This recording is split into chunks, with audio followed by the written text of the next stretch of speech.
Greetings, free thinkers. Welcome to the Hoggcast. How are you doing today? I hope you're doing fine. I certainly am. Okay, what do we have for you on today's episode? We have two clips to watch. One of Fauci, a new one, and one of Barak Obama, a new one. You know, Barak Obama's making too many public appearances lately for it to be a coincidence. I think that he's pulling strings to an extent, greater or lesser, behind the scenes. I've got no evidence of that, but that's just my opinion. So the first clip we have to watch is this, where he does another one of these Freudian slips. How many times have we seen elites doing Freudian slips lately?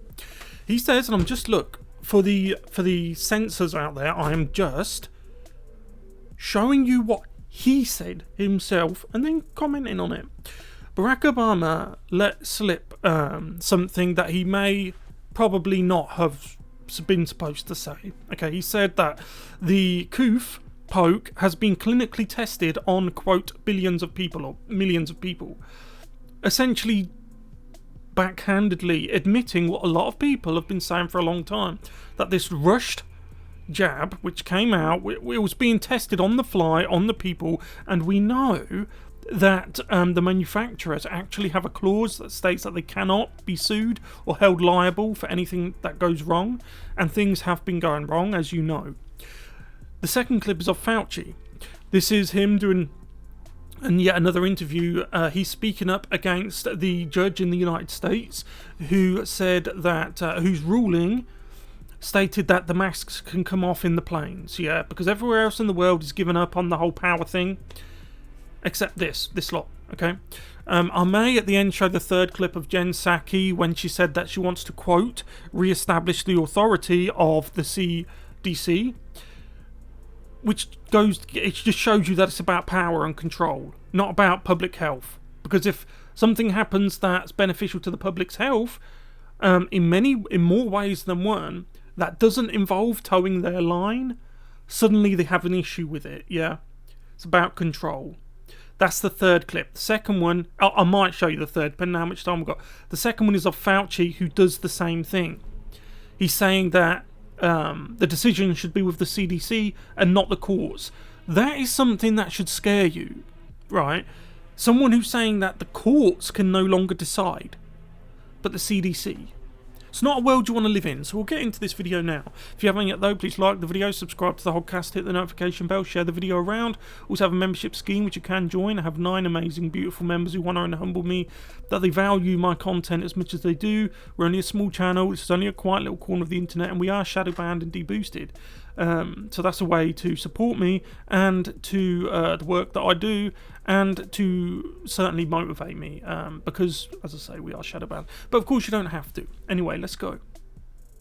Barack Obama. Despite the fact that we've now essentially clinically tested the vaccine on billions of people worldwide. I didn't take him out of context, did I? Around 1 in 5 Americans is still willing to put themselves at risk and put their families at risk rather than get vaccinated. But you just said that the people who did do it, the other 4 in 5, were essentially your guinea pigs and the guinea pigs of your friends. So, run this through me a bit, because I don't understand. Not getting an experimental jab that doesn't seem to stop anything is putting your family at risk. But becoming a guinea pig for the rich elite is the good thing to do. And I'm not saying don't get it, right? I'm not saying do or don't get it, right? Again, for the sense of people, I'm not giving medical advice to anyone. I'm just holding up a mirror to what this man has said himself. We'll play it again. I won't talk, listen to him.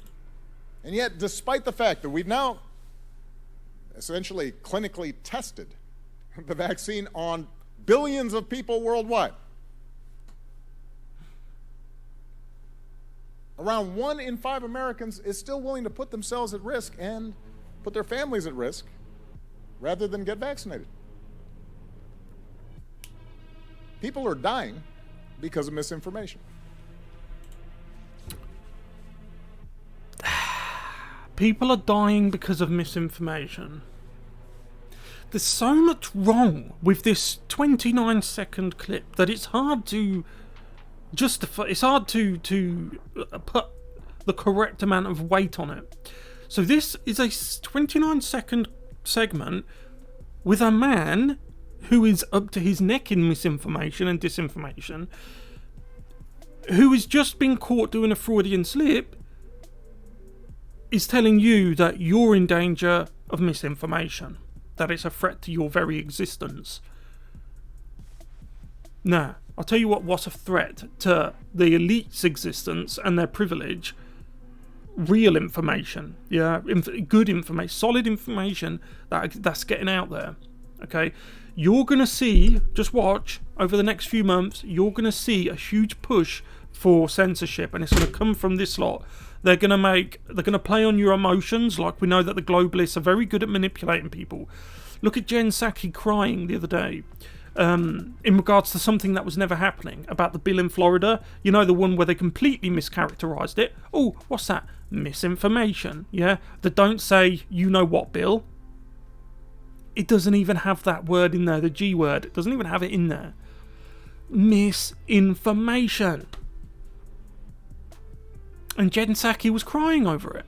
Something that never happened. A word that was never in the bill. She was actually crying because she wants you to feel guilty. She wants you to feel bad. That's the key to the left's success.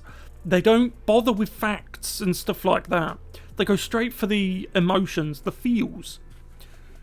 They want you to feel bad for stating simple biological facts. They want you to feel bad for protecting your family. He wants you to feel bad for making a medical decision for yourself. Yeah? Let's move on to the next clip.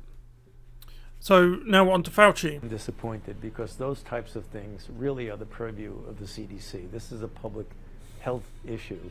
And for a court to come in, and if you look at the rationale for that, it really is not particularly firm.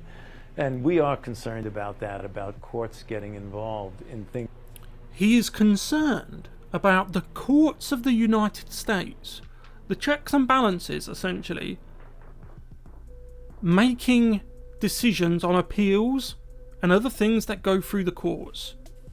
This man is saying that power should be, the checks and balances should be stripped from the courts and given to the CDC, which already has far too much power. Who are the people who work at the CDC, and why do they get to dictate and overrule a court of the United States? Dr. Fauci. Things that are unequivocally public health decisions. I mean, this is a CDC issue. It should not have been a court issue. So we're hoping that the inevitable increase in cases which we're seeing are not going to be associated. But a minute ago, we just had Barak telling us that 4 out of 5 Americans are poked. And if it is such an amazing, all-consuming success, what are you scared of? This is the type of thinking they don't want you to do. They don't want you to ask questions like that. They don't want you to notice things that are right in front of you. They don't want you to even bank the things that they're saying. They want you to just consume it and move on. Yeah? I mean, just think of the ghoul, the brass neck on this guy. He looks you straight in the eye with a smile on his face. He thinks that he has the right, along with the CDC unelected bureaucrats, to simply overturn the decision of a court, and now he's pushing forward the idea that the courts shouldn't even have a say on it, and that the CDC should have supreme dictatorial powers over your body, over your health, over your future. I mean, I could go into a tangent about the type of experiments this guy's been doing with in some of the labs he's worked on in the past. You've probably heard it anyway. If you haven't, I mean, it's not relevant to the story, but this guy is bad news. Bad news. Put it this way, I am in some ways surprised, in some ways really not surprised, that the left-wing animal rights lobby hasn't said anything. I'll leave it at that. With an increase in hospitalizations. So all of these dynamic things going on at the same time, it was perfectly logical for the CDC to say, wait a minute, we were planning on ending this mandate on a certain date. Let's wait a period of time until May 3rd. Which, in other words, he's saying, oh, well, we were going to do it anyway, which they weren't. But we said just wait a certain amount of time. Yeah, 2 weeks to stop the spread. We know what you mean by wait. First it was 2 weeks, then it was 3 months. Here in Britain it was 2 weeks, 3 months, then it was a year, then it was 2 years. Okay, and here he is saying again, oh, well, we were planning to anyway, but it would have been further down the road. In other words, he's kicking the can down the road. But that is directly contradicting what he said before. Because a minute ago he was saying that he doesn't think that this decision's good and that it should be reversed and that the CDC should decide.